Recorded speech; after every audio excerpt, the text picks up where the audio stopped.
Kita perlu berpegang teguh pada satu prinsip panduan besar yang ditetapkan dalam kitab suci, yaitu firman Tuhan dan roh Tuhan harus selalu bekerja sama-sama dalam kesatuan dan keselarasan yang sempurna.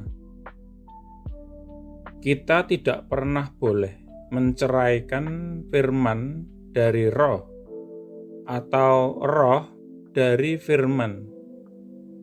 Bukanlah rencana Tuhan bahwa firman harus bekerja terpisah dari roh atau roh bekerja terpisah dari firman. Oleh firman Yehova, langit dijadikan, dan dengan nafas mulutnya seluruh pasukan-pasukan mereka. Mazmur 33 ayat 6. Kata yang diterjemahkan nafas di sini sebenarnya adalah kata Ibrani yang normal digunakan untuk roh, yaitu ruah. Namun, penggunaan kata nafas memberikan gambaran yang indah tentang pekerjaan roh Tuhan.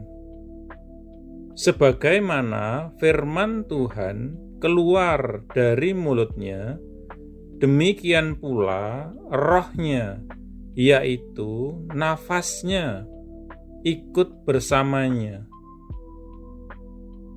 Pada tingkatan manusia kita, setiap kali kita membuka mulut untuk mengucapkan sebuah kata, nafas kita pasti keluar bersamaan dengan kata tersebut.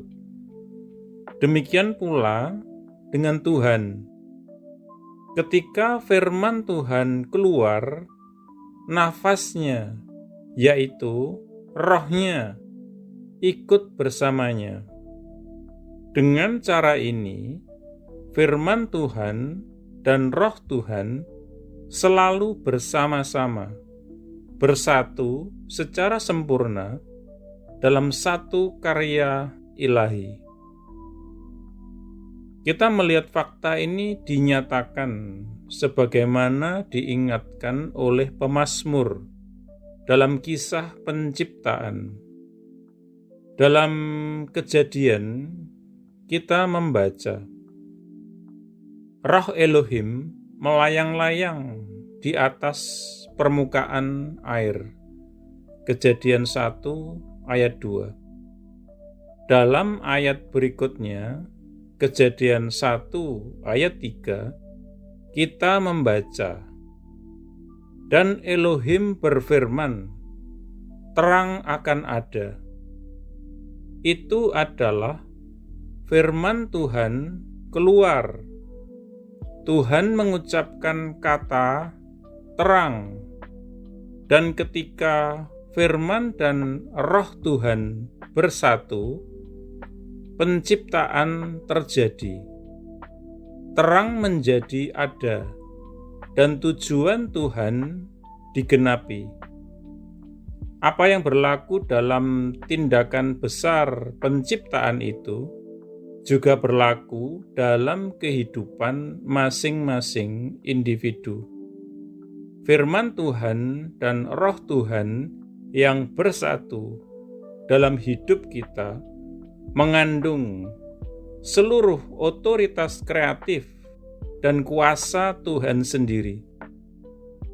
Melalui mereka, Tuhan akan mencukupi setiap kebutuhan dan akan mengerjakan kehendak dan rencananya yang sempurna bagi kita. Tetapi jika kita menceraikan keduanya ini satu sama lain, mencari roh tanpa firman, atau mempelajari firman terpisah dari roh, kita akan tersesat dan meleset dari rencana Tuhan. Mengejar manifestasi roh terpisah dari firman akan selalu berakhir dalam kebodohan, fanatisme, dan kesalahan. Mengakui firman tanpa dihidupkan oleh roh hanya menghasilkan perbuatan-perbuatan ortodoksi yang mati dan tanpa kuasa dan formalisme religius. Kita berdoa. Tuhan, tolonglah aku agar dalam hidupku selalu dan dalam setiap situasi dan di setiap saat dalam hidupku, Roh-Mu dan firman-Mu berjalan bersama-sama secara selaras. Cegahlah aku dari secara tidak proporsional menekankan atau memberi prioritas pada salah satu hal, pekerjaan Roh-Mu atau firman-Mu. Biarlah Roh Kudus-Mu selalu menjadi guru sempurna dari firman-Mu bagiku. Amin.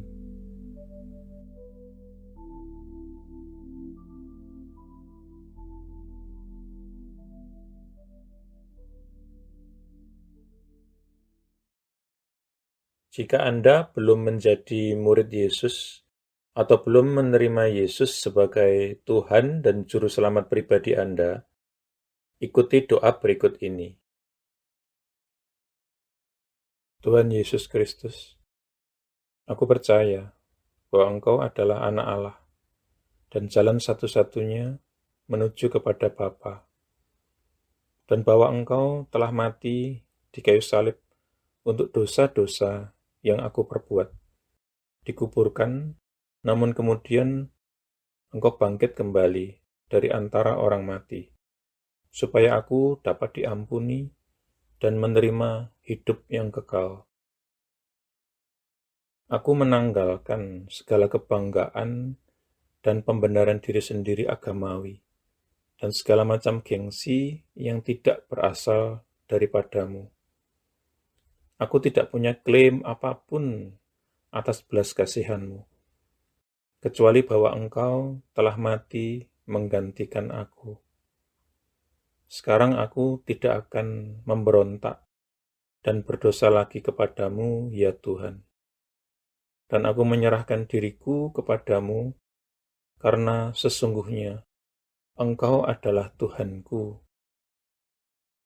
Aku mengakui segala dosa-dosaku di hadapan-Mu, dan aku tidak menyembunyikan apapun.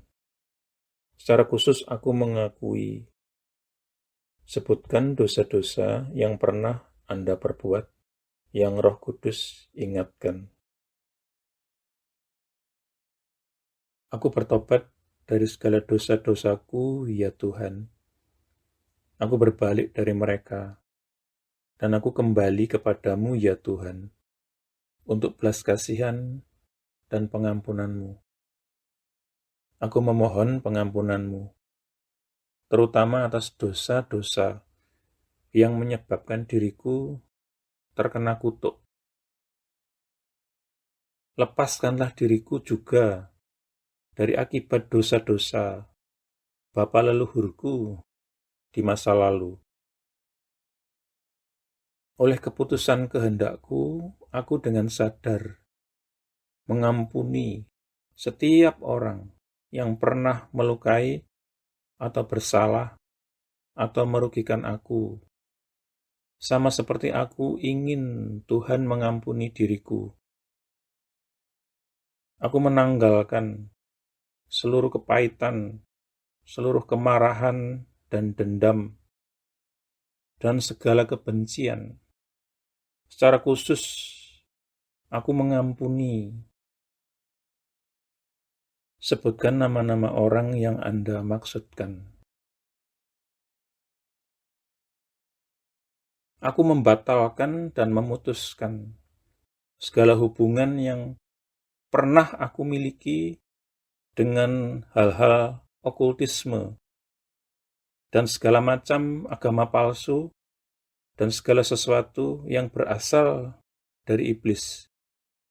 Seandainya aku masih punya barang-barang yang menghubungkan diriku dengan iblis, okultisme, dan agama palsu, aku berkomitmen saat ini, Tuhan, untuk menyingkirkan dan menghancurkannya. Dengan ini pula aku membatalkan segala hak atau kekuasaan yang dimiliki iblis atas tubuhku dan kehidupanku. Tuhan Yesus, aku berterima kasih bahwa di kayu salib Engkau telah menanggung segala kutuk yang mungkin mengikat diriku selama ini. Engkau telah dijadikan kutuk, supaya aku dapat ditebus dari setiap kutuk dan mewarisi berkat-berkat Allah. Atas dasar itu, aku memohon Engkau, Tuhan, untuk melepaskan aku dan membebaskan aku dari segala kutuk yang mengikat kehidupanku di dalam nama-Mu, Tuhan Yesus Kristus. Aku menyerahkan diri dan menundukkan diri kepadamu, ya Tuhan, dan aku melawan iblis. Dengan iman, aku menerima kelepasanku sekarang, dan kuucapkan terima kasih, Tuhan, untuk kelepasan ini. Amin. Selanjutnya, Anda bisa mendapatkan pengajaran meletakkan fondasi bagi murid Yesus dengan subscribe di channel ini. Tuhan Yesus memberkati.